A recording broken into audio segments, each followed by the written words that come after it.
철저하게 신분으로 나눠진 계급사회 조선. 양반이 아니라면 그 어떤 계급도 사람 대접을 받지 못하던 시대. 그런 세상에서 천민 중의 천민, 백정은 어땠을까요? 그들의 삶은 인간의 삶이라곤 볼 수 없을 정도로 처참했습니다. 그런 백정들에게 힘이 되어준 사람, 바로 사무엘 무어, 한국 이름 모삼열 선교사입니다. 1892년 32살의 나이에 조선에 온 사무엘 무어 선교사. 가장 낮은 곳에 임한 예수님처럼 그 또한 가장 낮은 곳에서 한결같이 백정들을 대했는데요. 백정들의 아버지, 사람들은 그를 그렇게 불렀습니다. 무어 선교사가 도성 밖 민중들을 위해 세운 동막교회. 이곳에서 그의 섬김을 들을 수 있었는데요. 이 땅의 가난한 사람들 모두 이 억압받고 있는 땅에 대한 그런 사랑이 특별하셨고요. 그 중에서도 이제 백정 계급은 그 당시에 사람 대접을 못 받았죠. 특별하게 발음을 그들만의 독특한 발음으로 발음을 해야 됐고요. 소리도 제한한 거죠. 걸음걸이도 사람의 걸음걸이가 아니고 무슨 짐승이 걸어가는 것도 껑충껑충 그렇게 걸어가고 혹은 뭐 낙이나 말 같은 짐승을 탈 수도 없을 뿐만 아니라 시집을 가거나 장가를 갈 때도 소달구지에 그저 실어가지고 그때 한 번 가마도 못하고 뭐 이런 정도로 억압받던 그런 사람들이었어요. 자국민조차 꺼리던 백정들에게 거리낌 없이 다가간 무어 선교사. 그는 약자들의 곁에 있고 싶다며 위험할 수도 있는 가난한 조선인 마을에서 거주했습니다. 그리고 기회가 되는 대로 열정적으로 복음을 전했습니다. 이분은요, 그 당시에 초가집에서 살고 고추장과 된장을 먹는 유일한 선교사였어요.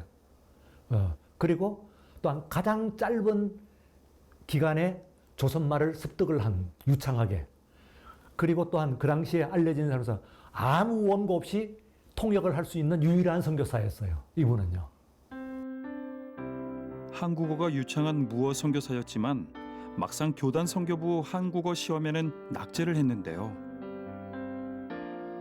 백정들에게 배운 욕설과 상스러운 표현 때문이었습니다.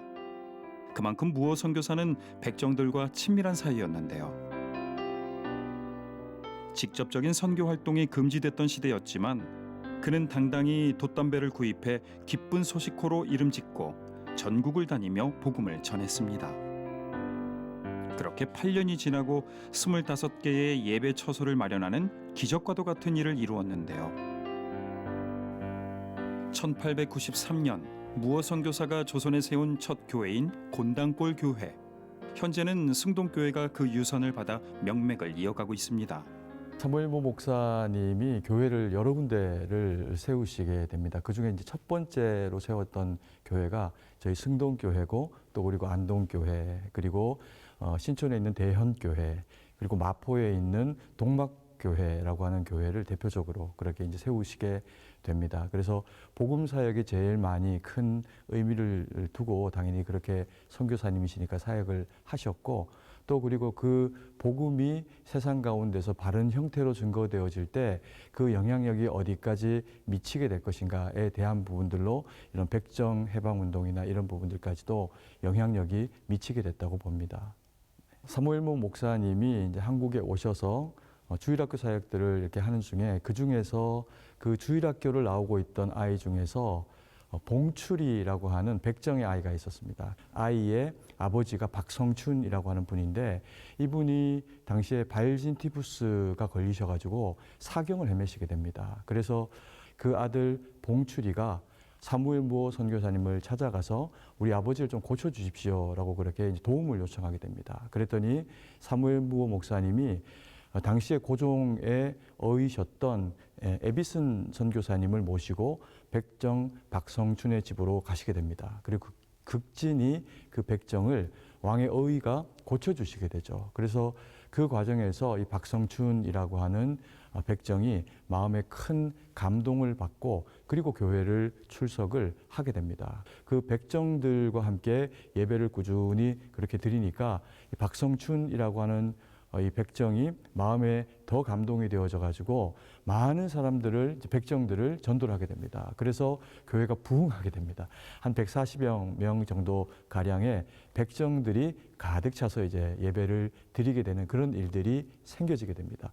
그리고는 이제 그렇게 예배를 드리면서 그 사무엘 무어 선교사님에게 박성춘 이 백정이 부탁을 한 일이 뭐냐 하면, 우리도 하나님 앞에서 같은 사람일진데 갓과 망건을 쓰고 예배를 드릴 수 있게 해주십시오.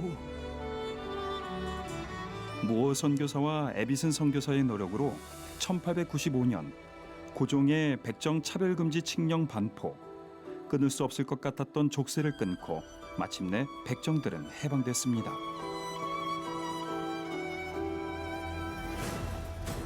링컨 대통령의 노예 해방 선언을 들은 흑인들의 기쁨도 갓 쓰는 것을 허락받은 조선 백정들의 기쁨만큼 크지는 못했을 것입니다. 그 일을 계기로 해서 백정들이 갓을 쓰고 또 그리고 망건을 하고 머리를 올릴 수 있게 되는 그런 이제 기회를 가지게 된 겁니다. 네. 천안 백정이 민족을 대표하는 독립운동가가 된 놀라운 역사. 그 역사를 이룬 것은 복음이었습니다. 백정 박성춘의 아들 박서양 또한 독립운동가였습니다. 대한제국 최초의 외과 의사인 그는 만주에 병원을 세워 독립군을 치료하며 민족의 아픔을 함께했습니다. 그 복음을 받은 한 사람이 나라를 바꿀 수 있고 또 그리고 그 민족 가운데서 영향력을 발휘할 수 있는 그 일들을 우리가 사무엘 무어 목사님이라고 하는 분을 통해서 우리가 발견하고 바라볼 수가 있는 거죠. 그래서 우리 선교사님이 저희 가운데 복음을 주신 것도 너무 귀한 일이지만 또 이런 한 사람이 가지게 된 그 복음에 대한 그 가치와 힘이 얼마나 위대하고 또 우리들 스스로가 그것을 받게 됐을 때 우리에게도 이 일들이 얼마나 능력 있게 펼쳐지게 되는가에 대한 그런 그 영적 자각을 일으켜 주신 분이라고 생각이 됩니다. 1900년 7칸 초가집에서 시작된 동막교회. 무어 선교사가 이 땅에 남긴 위대한 유산들을 기억하며 곳곳에서 그를 기념하고 있었는데요. 무어 선교사가 남겨준 복음 전파의 사명, 그 뜻을 이어받아 지금까지도 주어진 사명을 감당하고 있습니다. 이런 일화를 얘기를 하세요. 강원도에 탄광, 물론 탄주는 그 일본 사람이겠지 그때는. 광부들은 조선 사람들이에요. 근데 이게 그 주인과 그리고 이제 노사 관계에 말하자면 억울한 일을 당했을 거 아니에요. 그럼 이 광부들이 이제 대표를 뽑아가지고 서울에 이것을 자기들 이제 억울한 사연을 좀 해결해 달라고 호소를 하러 미국 선교사를 찾아왔어요. 조선은 이제 다 뭐 나라가 망한 거니까 소용이 없고. 그런데 그 당시에 이미 언더우드나 아펜젤러나 유명한 선교사들이 있다 이거죠. 그런 이 선교사들이 있는데도 불구하고 강원도에서 억울함을 호소하기 위해서 왔을 때, 근데 이 사람들이 누굴 찾아왔느냐 하면은 사무엘 무어 선교사를 찾아왔죠. 사무엘 무어 선교사를 찾았다는 이야기는 전국에 우리들의 억울한 사정을 해결해 줄 사람이 미국 선교사 중에서도 다름 아닌 사무엘 무어 선교사다. 이런 것이 전국에 알려져 있다는 그런 이야기다. 그게 얼마나 중요한 이야기냐.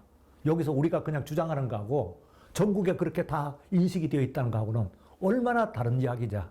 뭐 한국 사람들하고 같이 먹고 자고 뒹굴고 빨리 조선말하고 같이 어울리고 교회를 많이 세우고 그리고 불상을 깨뜨리고 그 불쌍한 사람 보면은 참을 수 없어가지고 그 사람을 억제도 해가지고는 어떻게든 고쳐주고 뭐 이런 그것을 전부로 종합을 해보면은 아 사무엘 무어라고 하는 사람은 어떤 사람이다 하는 것을 알 수가 있어요. 예. 민초 아래쪽에 있는 사람들 이런 사람들의 입장에서 그 역사를 해석하려고 하는 흐름들이 현대 역사학의 한 그 흐름인 건 분명하잖아요. 그런데 그렇게 봤을 때는 가장 대표적인 분이다. 예, 이분을 빼놓고 그 얘기는 할 수가 없다. 그렇게 평가를 되는 아주 중요한 분이라고 할 수 있습니다. 가난하고 억눌린 백성을 위한 전도자, 복음을 통해 세상과 사람을 변화시킨 무어 선교사. 그가 이 나라에 베푼 사랑과 섬김이 우리에게 남겨준 위대한 유산입니다. 이 프로그램은 여러분의 미디어 선교 후원으로 제작되었습니다. 선교는 사명, 후원은 동역.